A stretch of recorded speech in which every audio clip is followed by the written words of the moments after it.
So what we've got here is Talius One. So basically a little bit like the same concept as a smartphone is that we've been bringing the single pane of glass for all the information. So I won't go through all the modules. We've got Compass, Stratix, Maintenance, Health, Nexus, and Track. So I'm going to concentrate on a few of those. But what we have is underlying is the portals of the data. So this is the sensor that does sleep. This is the sensor that does falls. This is the one that does emergency response. So they are the underlying platforms that give data to the system. So I wanted to then share with you is that this is part of Talius Track. This is our real-time location systems. So this is actually anonymized, but this is actually a real site live at the moment. So as these residents in this aged care home are wearing our nurse call pendant, is their emergency response or nurse call, but also their monitoring of their activities and basic vitals. From here in real time, we can actually see everyone, every staff member, every resident, every asset in real time. From the platform, we can turn on the names. And so what you'll see over here is you'll see everyone's actually in the dining room having lunch. If someone presses a button, that will then respond to a provider. And this technology has been around for a while. What we have done is it rebuilt it to do and scale. We used to use this in prisons and hospitals, and it was always way too expensive. So we actually make a subscription per resident per week of each tag and device. But you can now monitor wheelchairs, and this is where you can create compliance and rules. So if a resident hasn't come for lunch because they've forgotten because of advanced dementia, we can create an alert to a care team. A resident is a risk of wandering, we can create an alert. Staff member has forgotten to take send medication or the like.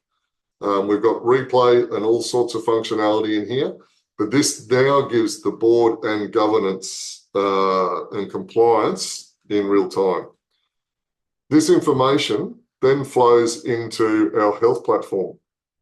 And so what I'd like to share with you is on the health platform is that we are collecting all the information on a unique individual layer of per resident in a facility or in home care or in a hospital.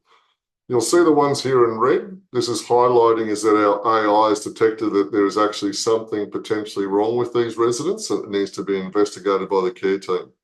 The ones in yellow is just a warning, and the ones in green operate like, are all okay.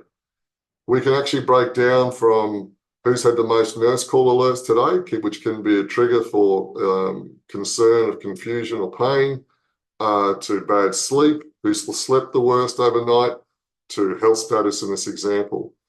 As you drill into the situation, each resident, you'll actually get their daily activity. So we're actually pulling up vital signs. This is an example of where we're not actually concerned about the device, we're concerned about the data.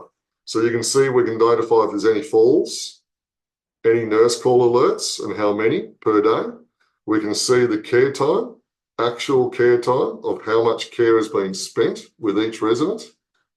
And that is actually calculated up here by 3 nurse calls and 1 hour and 19 minutes of care.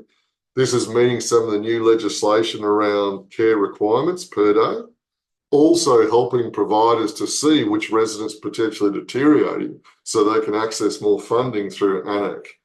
We're also monitoring meals, toilet use, shower and hygiene, in bed, bedroom, chair, and out of room.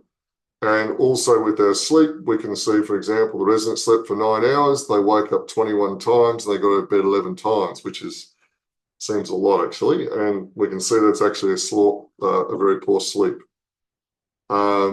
That can be around polypharmacy and all of that part. And this is where the AI starts to summarize this information and provide proactive alerts. The reason this is so important, and I'm sure for people who've actually had an experience in aged care, you can go to nearly any facility right now and say, has my mum had breakfast? I don't know. How did she sleep last night? I don't know. Has she had a shower? I don't know. And these are the challenges for providers of having to do information and investigations. But as you can see here on the weekly and monthly, we can start to do the big data. We can start to identify issues and move from reactive to proactive care. These sensors are giving us real-time status and all that information. So I can go on for quite a while around this information, but I'd like to probably pause it there just to give you a quick, if there's any other questions anyone's got, but I think you can get a bit of an idea of what we're doing and how it all comes together.